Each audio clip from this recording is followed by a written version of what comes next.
Ladies and gentlemen, it's almost time for the speeches, but almost time for the speeches. We'll do that again in just a minute, honest. Ladies and gentlemen, before the speeches begin, our bride would like just to say a few words. Hello everybody. I wasn't going to do a speech, so I haven't prepared anything, but firstly I'd like to thank you all for coming. You all look lovely. And the reason why I've stood up is because in the rush this morning I forgot to give my dad his very small gift. But I think you might need it for this bit. So it's only very small, but sorry, I forgot.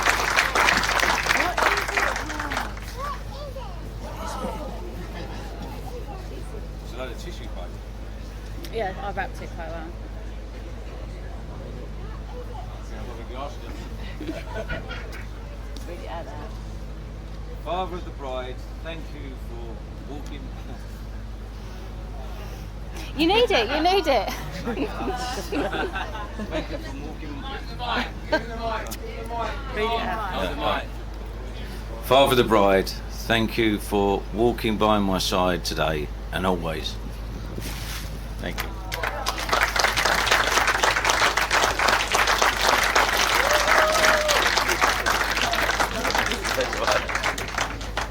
It's a good start, isn't it? I'm trying not to cry and I haven't even started yet. So, ladies and gentlemen, it gives me great pleasure to inform you that it's time for the speeches!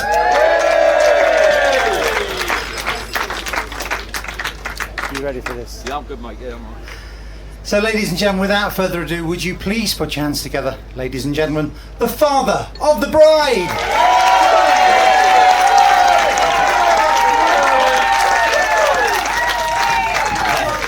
Oh, someone got applauded like that. I was putting my wheelie bin out during lockdown. Listen, I googled what to say for this speech, and there was a lot on there, but the first one obviously is the introduction. And from the bottom of our hearts, Justine, Paul, Sally and I would love to welcome all of you today. We're really pleased you're here and genuinely really appreciate your company and enjoying this very special day. So thank you very much. One thing I forgot to put in there was there are some people that have come from a very, very long way, and I'm not talking about Cheshunt. Jono here has flown all the way from New Zealand to be here with his brother. So well done, Jono. Come all this way for a free meal. So I'm sure you'll agree, I know I'm biased, but I was really taken aback when I saw Ella today. She looks absolutely stunning. The most beautiful bride I've ever seen, other than Justine, obviously. But yeah, I was really taken aback, and it touched me a great deal because she's, yeah, looked great. Dash that out of the way. Yeah. So, fuck it, I ain't got my glass on.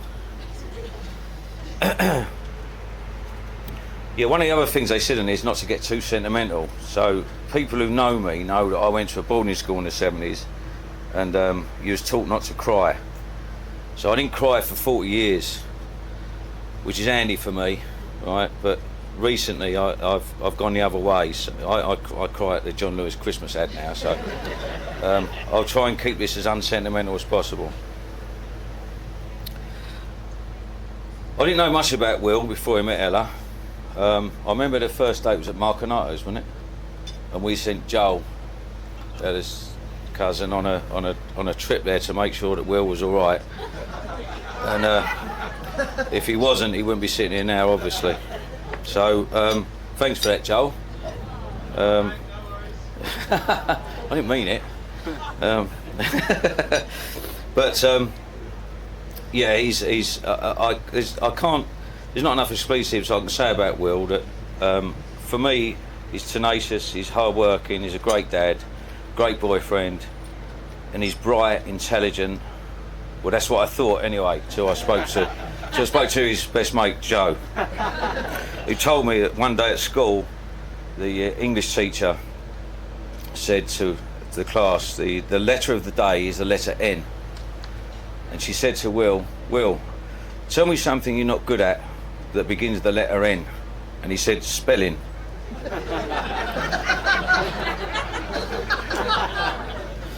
So, yeah, perhaps I was on the wrong path there.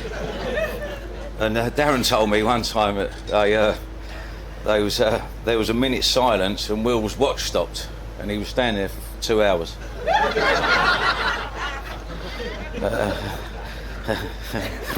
That aside, someone actually asked me recently how I feel about losing my daughter. I don't feel I've lost my daughter. I feel like I've gained a son. And a son that I know I can be proud of, because I know that Sally and Paul are immensely proud of him, and I am too. So, Will, welcome to the family, mate.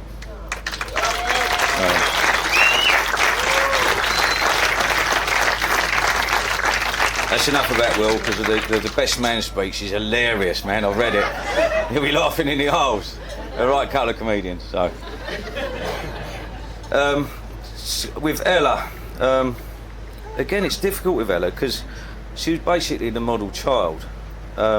She always had a smile on her face. She was always bouncy. Everyone loved her. But like all kids, when they get to teenagers, they get a little bit tetchy.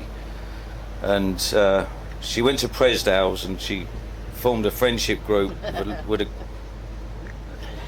I haven't said a joke yet. With the girls sitting somewhere in the back corner there. And they're still friends to this day, so there's got to be something in that. I remember they used to come around our house before they went out for pre-drinks at 7 and then piss off at 11, which I could never understand. And after they left, Justin would spend about 3/4 of an hour wiping fake tan off of every surface they'd touched. And it was the type of fake tan where you don't know where the arm finishes and the bag starts. It's one of them fake tans. So it was, but yeah, she was wonderful, Ella, and she's remained that to this day. I've got a bit here. One of the things that I thought is, I know Will's desperate to speak, so I'm going to try and hurry this up.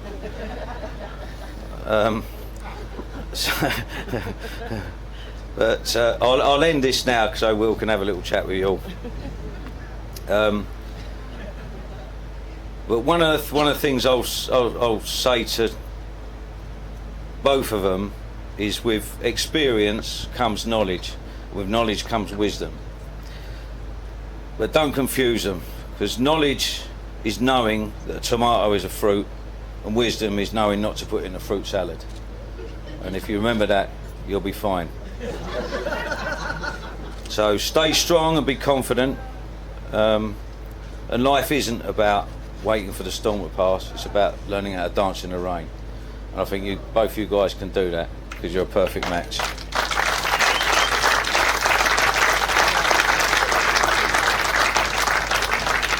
I'm going to raise one toast today to absent friends, because I know Pam and Bill, Will's grandfather and grandmother, and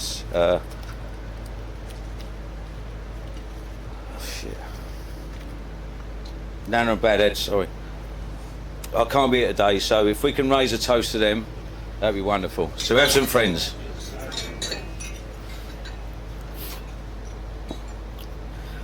And it leaves me last thing to say to Ella. She's cut me with that thing there, so I'll just say to Ella that I can't promise that I'll love you for the rest of my life, but I'll promise to love you for the rest of yours. To the bride and groom. Thank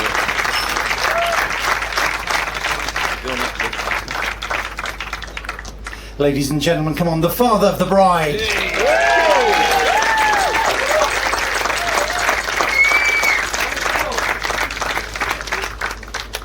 So, ladies and gentlemen, it's now time for the most important man here with us this afternoon. Would you please put your hands together, ladies and gentlemen, make some noise for the groom!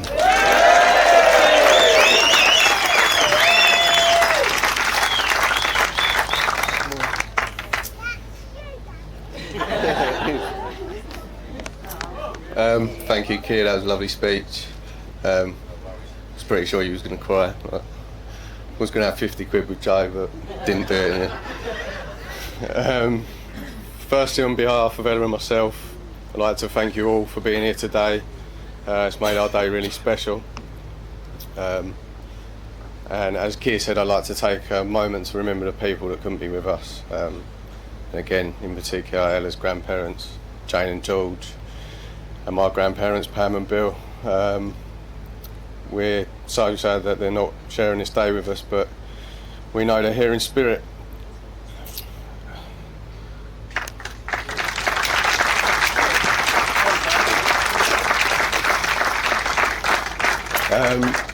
So I'd like to thank our guests that have travelled overseas to be here today.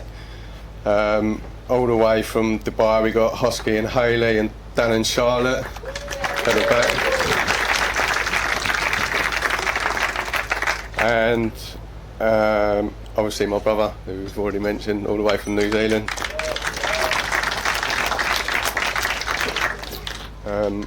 And can we now take a moment to appreciate how beautiful the new Mrs. Cooper looks today.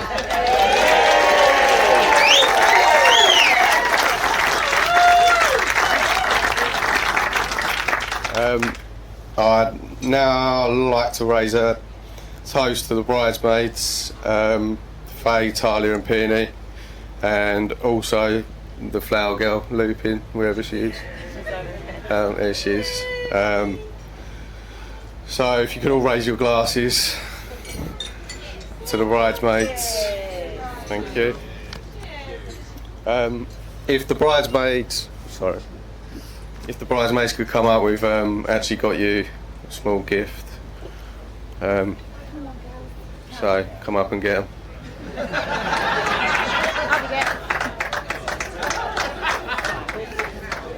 What is this one?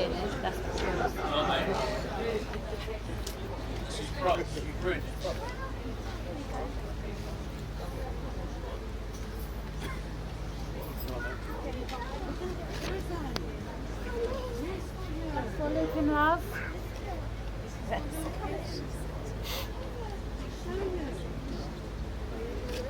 And I think we've also got gifts for our mothers. Don't worry, it's nothing too big. But budget couldn't stretch too far.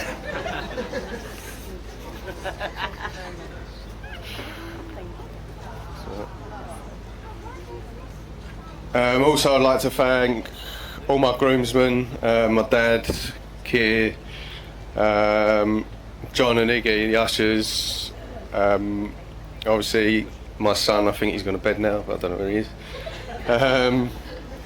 And also the best men, Joe and Darren.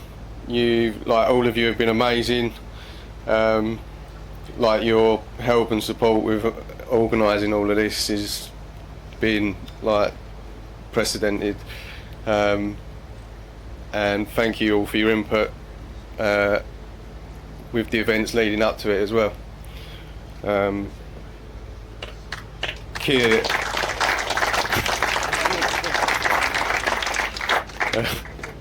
Keir, thanks for saving my eyebrows on the stag. But as you've already mentioned, you would have been in more trouble from Justine if you didn't.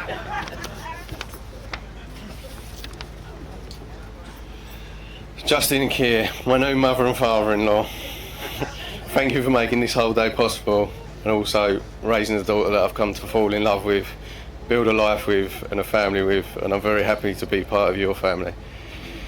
You're amazing grandparents to our kids and they love their Gaga and Pops very much. Right. Justine, I don't know if you remember right at the start of our relationship.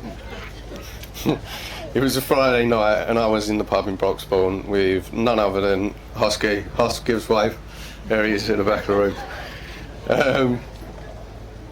We thought we was going to have a quiet night in the pub, have a couple of drinks and that, but there was a crossing of wires, shall we say. Ella thought I was coming to spend the evening with her at your house, and I didn't think we were seeing each other that night. But you rang me and said, and I quote, "If you know what's good for you, you will get your ass round here now." So with that, good old Hosky drove me round to your house. Well, this may be the only time I say this, but in a funny sort of way, you was right. So thank you for that, and thank you for the interrogation that followed.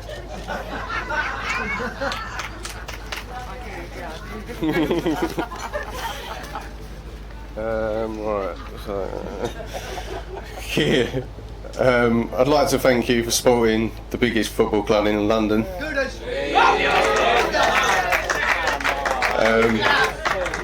Because if you're Spurs, there's no way this could work for me.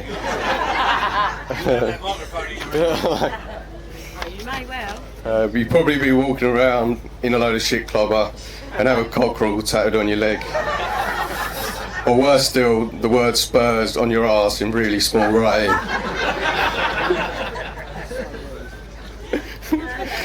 As lovely as Ella is, it would be a deal breaker. I just couldn't live with a Tottenham supporter. Unfortunately for you, you're not that lucky. But all jokes aside, I think you've both done a great job of being Ella's parents and guiding her into someone that I'd want to marry. So thank you.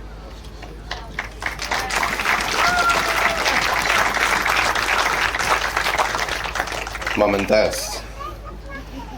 whilst I won't be taking any marriage advice from you both, thank you for making me the man I am today.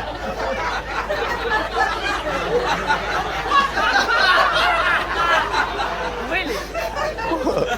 It's my day.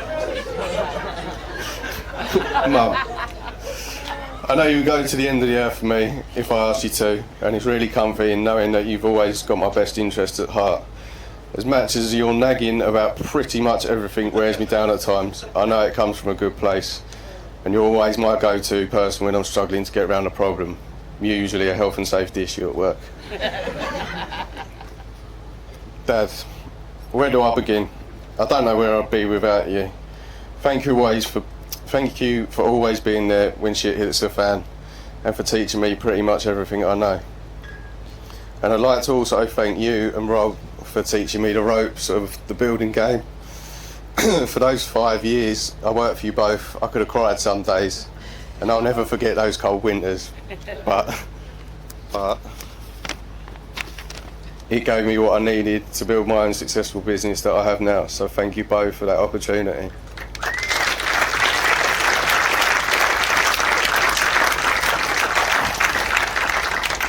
Dad, you're always there when it really matters. The rest of the time, you're either setting fire to things, teaching the kids rude nursery rhymes, or watering your plants in the rain.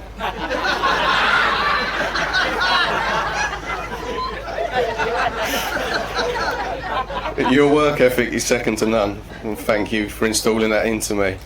You're a tough act to follow. Oh, and thanks for letting me build a fuck-off house in the garden. So Mum and Dad, what I'm trying to say is thank you for being the support that you are, and also being amazing grandparents to our children, and I love you both dearly.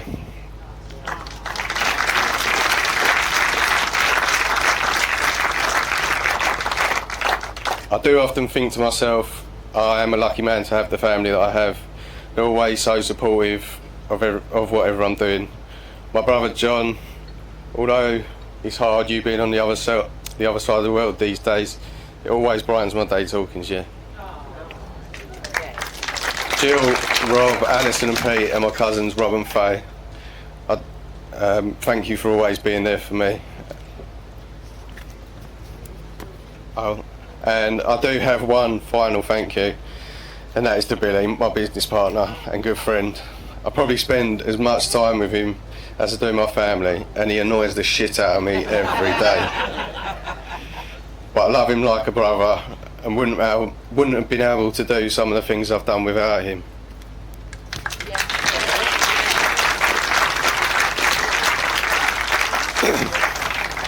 Billy is that person you can call in the middle of the night when you're up Shit's Creek, and he will come to your rescue and he has done on more than one occasion. Bill, I know you will hate the fact I put you in my speech, but that's partly why I did it. And also, I just wanted to say thank you. Moving on, I want to share with you the story of how Ella and I met. I first knew of Ella around 20 years ago. I think I was around 14 years old. It was back in the days of MSN Messenger. Most of you remember that. One evening, a couple of my mates, I think Ben Pring, where are you? And Elwood, wherever you are. I'm pretty sure you was there. It was a long time ago.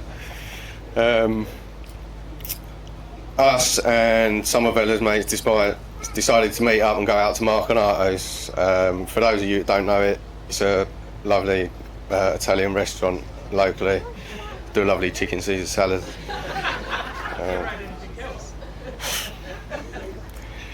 I don't know why we chose to go there, but it probably had something to do with the fact that they would serve 13 and 14-year-olds flaming Zambucas and not ask for ID. I remember seeing Ella and straight away thought that there was something special about her. But at that age, I'd not developed my pulling skills. So the conversation was minimal between Ella and I. I remember thinking that she was just way out of my league. Fast forward 20 years, she snores like a fully grown lager lout and can burp louder than anyone I know. So, never judge a book by its cover. That can be true in this case. As time went on, we grew older, and I used to often bump into Ella on nights out in Hertford. Don't worry, we're nearly there. Often Thursday nights in Stonehouse, we'd always say hello to each other and have a chat, but as Ella was in a relationship 99% of the time, it was purely friendship. So for the next part, I need to set the scene a bit. So I think it was the summer of 2016, and Joe and Hosky we decided to move in together at Elping Court in Broxbourne. Elping Court sits conveniently just behind the Ball pub. We'd often go into the pub, order a round of drinks, then take them on a tray back round to the flat. You would normally always get a weird look from someone driving along Broxbourne High Road as you travelled a short distance back to the flat.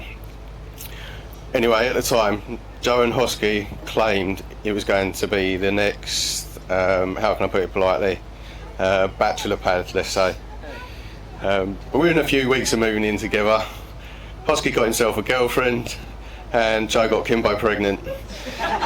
So luckily for the women of Essex and Hertfordshire, it was short-lived. One night we were back at the flat with about 200 people as normal. It was around 3 or 4 a.m. and my phone went. It was Ella. I was so shocked. I jumped out of my seat to go away from the noise of the ongoing party. In the panic that Ella Newman was calling me, I forgot to put my shoes and socks on. So I spent the next hour walking up and down Broxbourne High Road, barefooted, on the phone to Ella. The next day, Ella and I were messaging back and forth, and she suggested we go from some food and a catch-up. I didn't know what she meant by a catch-up, but I was ecstatic at the idea, and shortly after, booked good old Marconato's. Unlike the first time we met at Marconato's, Ella was very chatty. In fact, I couldn't get a word in edgeways. This was also the first time I'd met Joel, Ella's cousin, as he was in there with his mate Luke, keeping an eye on me. It finished up a nice evening between us, but I still didn't know what the fuck was going on. The following Saturday, Ella invited me into Hertford to watch the Arsenal game with her, Keir and Iggy. We met in the White Hart after meeting... White Hart. After meeting Ella's dad for the first time, I thought, this geezer loves Arsenal and he loves Guinness. I'm on to a winner here.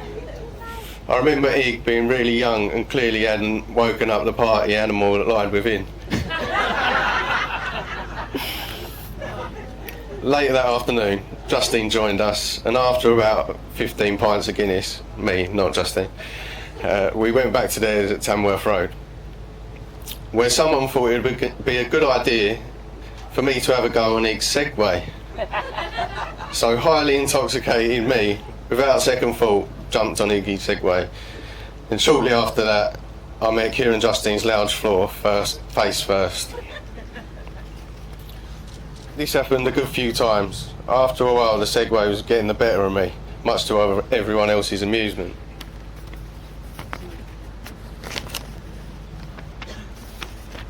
When I woke up mine the next day with a grey face and bruises everywhere, the previous night's antics all came flooding back to me. And my initial thought was, well, fuck that up, I'll never see her again. Roll on 8 years, and here we are with 2 beautiful children and a whole life we've built and are still building together. Ella and I have been through so much together. Probably more than the average couple goes through. And at times the relationship has been tested, but we've grown stronger together after each setback. Ella, you're an amazing mother to our children, and I have nothing but love and respect for you. You and the kids are my absolute everything. I know you don't always realise it, but everything I do is for you and them. I love waking up here every day with you and feel blessed that you are now my wife.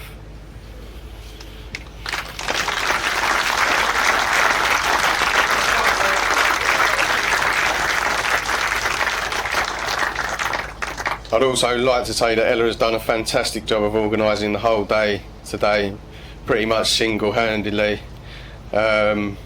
And it's been a tough year of planning for her. There was me thinking I'd done my bit by proposing, but for the last year I've got home from work every day to Bridezilla.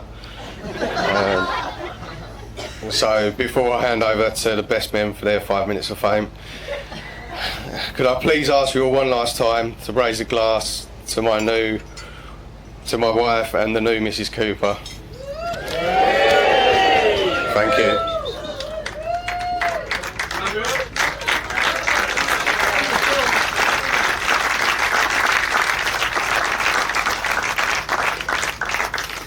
Ladies and gentlemen, just before the best men speak to us, Father of the Bride would like a few more words. Sorry, I forgot something in my speech. Is that funny, is it? This is for Will. I got him this because this is how many birds he met before Ella.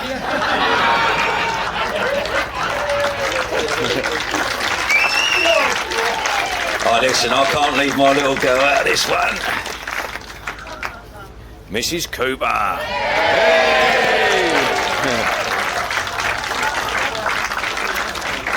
Justine's horrified. Look at her face, look. It's all right. Cheers, buddy.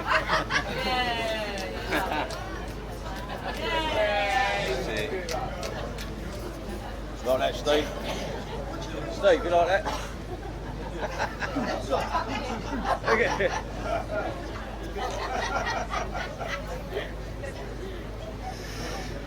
Ladies and gentlemen, it's now time for the ones you've all been waiting for. Would you please put your hands together? Let's make some noise for the best men!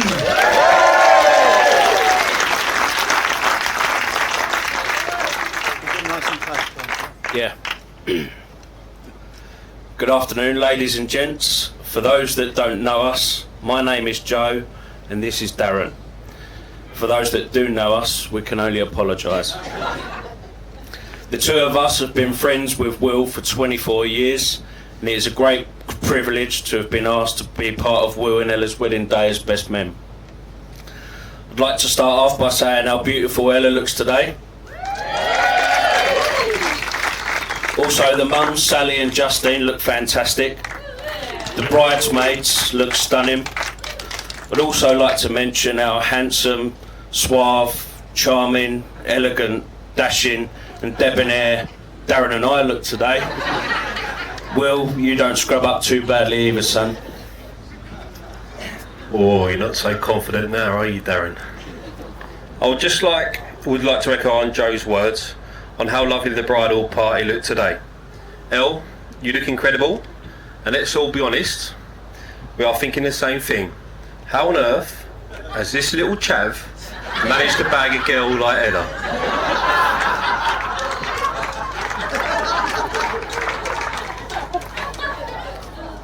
As much as you all look fantastic today, I've only got eyes for one woman, Gracie. That's Gracie sitting over there. She's sitting next to John. John, put your hand up. John, he holds the title for the second biggest nose in nazing. Because the person who has got the biggest nose in nazing goes to the groom, Mr. Will Cooper. I know what you're all thinking. People in glass houses shouldn't throw stones. But it's a privilege to stand here as one of Will's best men, sharing this wonderful experience with another best friend of mine, Joe. Although I did question my decision after my two best mates recently got matching Arsenal tattoos on their legs. For those who don't believe me, I have got proof.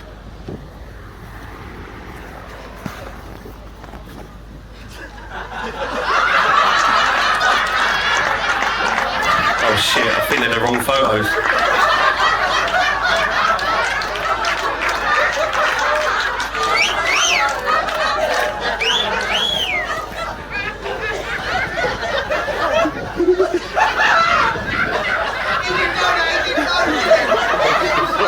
Sorry, Joe.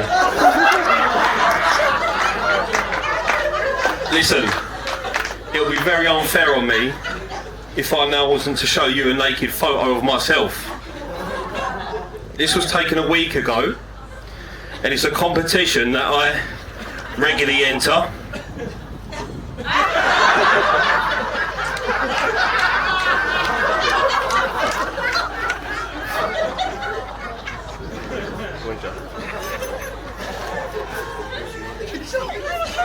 I first met Will in the year 2000 during our first year at Sheridan Secondary School. The school was made up of kids that did not get into the good schools in the area, kids with behaviour issues, and kids that were very good at rolling spliffs and graffiti, or in Darren's case, all of the above. For some reason, our parents had decided it was best equipped to provide us with a solid education that would start us off in life. As you all know, if you work hard at school and get good exam results, you have the opportunity to stay on in the sixth form and do further education. And even though they begged us to stay, we decided to leave and pursue careers as tradesmen at 16. Will and myself had somehow found ourselves in the top set, 7R. And from day one, we stuck out like a sore thumb. The boffins would scratch their heads wondering how two Wallies had got their feet under the table with the elite. I spent most of my classes turned around in my chair trying to make Will laugh, and would often get pulled up by the teachers for being disruptive. Will used to find it hilarious to egg me on to do stupid things, and I lapped it up. One particular memory that sticks out is when Will told me I wouldn't have the bottle to draw a great big cock and balls on my chair in an English lesson. Just as I was finishing the pubes, I looked up to see Mrs. Jefferson, our English teacher, staring down at me. I was sent out of the class to go and get something to clean it up with. This task would have been so much easier if I hadn't used a Sharpie. When we weren't busy learning, we found ourselves sneaking off into the nature reserve, smoking cigarettes. That soon progressed onto smoking the herb. Sorry, Paul and Sally. But I love spending my summers here, round Will's house. There was always something for us to do. The highlight that sticks out in my mind was us bombing around, two 13-year-old boys in a mini metro, tearing up Paul's and Sally's grass. And I'm sure that sticks out in their memory too. Despite this, Sally used to drive us to Northfield Market on a weekend where we could buy the latest Garage Nation CD and a pair of fake Night TNs, which still Will buys to this day. I'm surprised he's not wearing them today with his Green Tech uniform. One of the highlights of school back in those days was our PE lesson. We used to go down to Hoddesdon Town where there was a snooker club where all the kids would smoke fags, mingle with the local pissheads and go to Captain Cod for a chip butty and a can of drink for £1. Although none of us went on to become the next Ronnie O'Sullivan, we got to leave school for an hour to piss around with our mates. And when I think back to school and reminisce, it's always these memories that I do hold dearly. Being with my mates, having a laugh and not taking ourselves too seriously. We've got friends for life, and I'm sure that Will would agree too. After the school years, we hit the next milestone of growing up and we started passing our driver's tests. And it was safe to say that everywhere Will was going, he was going fast. Those were the days when the boy racing scene was at its peak and most lads would have their heads buried in Max Power magazine looking at great big sets of alloy wheels. For Will, when it came to choosing a car, it was the louder the better. You would have done well to find someone with a bigger exhaust pipe in the Hertfordshire and Essex area. Although we had mobile phones back then, we didn't need them, because when Will said he was coming round to pick me up, all I had to do was leave the window open and I could hear him screaming round Hoddesdon Clock Tower. This was my 2-minute heads up to get out the front door. As we got older, the cars became less of a novelty and we was more interested in drinking and trying to pull girls. Trying being the key word. We was like the in-betweeners back then, a group of clueless lads who would spend most weekends piled into a motor on some sort of road trip to go and get completely wasted somewhere. Our mate Hosky perfectly aligned with the character Jay in In-Betweeners, and he was our designated drink driver. He would tell everyone that he had a technique for fooling police breathalyzers by sucking on a penny for 2 minutes. And even if he did get banged up, the copper in his bloodstream would make any sort of prosecution impossible. They'd have to let him walk free. If that failed, he would probably say, "Relax, I sold a car to a judge the other week, he owes me a favour." I'm not sure if it was a stroke of genius or incredible luck, but he never did get caught and saved us a fortune in cabs. No matter what road trips and cities we ended up in, we always ended up and gravitated back to one place, and that was the Stonehouse in Hertford. It's changed names probably 10 times since we used to drink in there, and many years have passed since you could get a drink for £2 and jump around like lunatics to miss the bright side. But this was the place to be. People used to queue around the block to get in. I've been drinking in the Stonehouse since the age of 16 using a fake ID. And in my wisdom, I thought it was a great idea on my 18th birthday to turn up using my own ID. This cunning plan ended up with me getting barred for a year. After the 5 minutes of abuse had finished, it was Will that reminded me that in our group we never leave a man behind, and we had a year to soak up Hertford nightlife elsewhere. One Christmas, we had to venture outside Hertford, obviously, and on a recommendation from one of my speedway mates, we all took a drive down to a club called Am I Dangerous in Rochester. We had 5 cars full up with blokes. However, when we arrived, the club had a massive queue and there was no chance of us getting in. But the night was not gone. We happened to come across if I was to continue with this conversation, there will be a lot of ending relationships. Paul, Rick, Mark, Lou. There'll be a few awkward conversations after that. Speaking of awkward conversations, I recently escaped a very awkward conversation with my neighbour, Alf, the angry Italian. Alf had recently spent all summer building a state-of-the-art greenhouse. Now one Saturday morning, Will offered to come round and help me cut some monster trees down which are on the border of my property and next door Alf's property. In true our style, we had no proper tools. The only thing we could find was a blunt saw. But Will, being a professional that he is, I have full faith that this wouldn't be a problem. So we climbed up the ladder to tackle the biggest tree first. We got halfway through the trunk and we realised, shit, this tree has started to tower over into next door's garden over the greenhouse. At this point, I'm starting to panic, and I turned to Will, I saw his face, and then I really started to panic. Of course, true rookie style, we had no rope. All we had was some manky old cable, which we tied to the top of the tree. At this point, we quickly realised that Will is not a bodybuilder like myself, what you saw earlier, and he didn't have the strength to hold the tree from falling over into the greenhouse next door. In a moment of desperation, Will suggested to tie the cable onto the back of a little Citroen C1's bumper.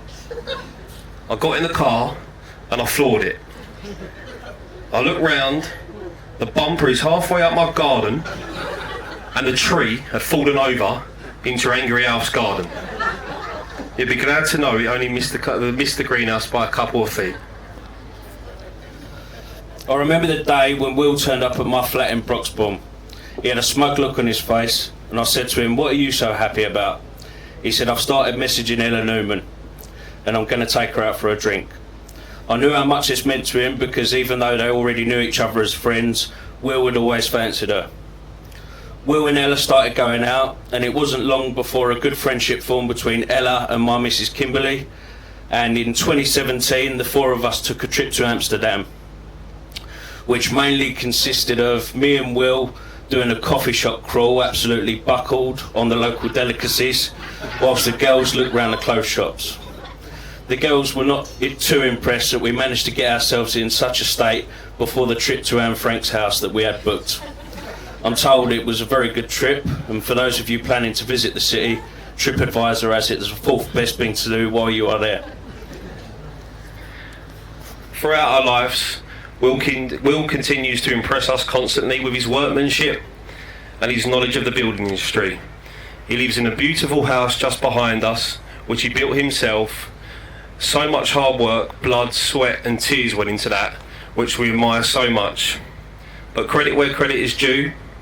I think he owes a lot to his dad Paul and his uncle Rob, where he worked for them for a number of years learning his trade. However, as all of us are probably aware, Paul Cooper, he's a fantastic builder, but he does have his moments. Like the time he put his wet running trainers into the oven to dry them out. When he finally remembered to take them out the oven 2 hours later, they shrunk 2 sizes. But Paul being Paul, and as tight as he is, I bet you he's never thrown them trainers away, and he still wears them to this day. All of the joking and funny antics aside, Will has always been there for me as a true friend, whether it be giving me life advice, towing my car home when I'd broken down, or travelling to the hospital to give me moral support when my kids were being born. I briefly mentioned Will's terrible dress sense, his love for his fake Nazi ends and his green tech uniform, which you'll find him wearing while he's working in this garden or if he's going to go out for a Sunday roast in London. But that's why I love him. He's the most humble man I know, and he's a fantastic father to his 2 kids, Lupin and William. And I've no doubt that he's going to be a fantastic husband to you as well. You would do well to find a more genuine, sincere and loyal bloke on this planet, and I'm so pleased that you've met your perfect match in it, Ella. We wish you all of the happiness you deserve as you enter this new chapter in your life as husband and wife. We could talk for hours about the antics we've got up to over the years, but I know everyone is keen to get a drink down their neck and have a dance. We've tried to keep the stories as clean as possible, and for that reason we had to leave out Will falling in love with a stripper in Tenerife in 2009. Could everyone please raise their glasses to Mr. and Mrs. Cooper?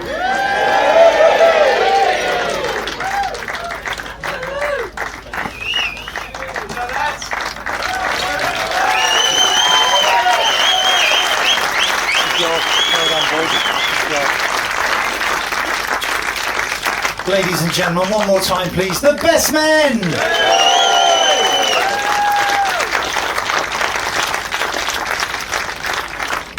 So ladies and gentlemen, the best men's speech does mark the end of the formalities of the wedding breakfast today.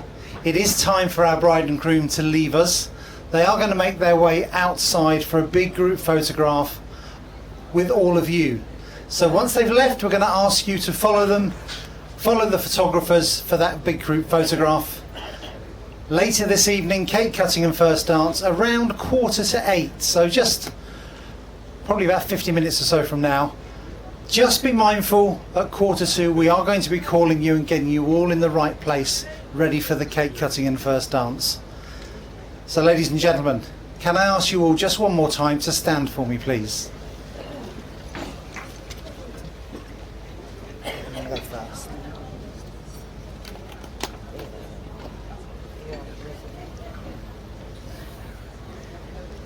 So ladies and gentlemen, this time there's no music, it's just you. Ladies and gentlemen, would you please put your hands together for your bride and groom as they leave their wedding breakfast. Ladies and gentlemen, make some noise for Mr. and Mrs. Cooper.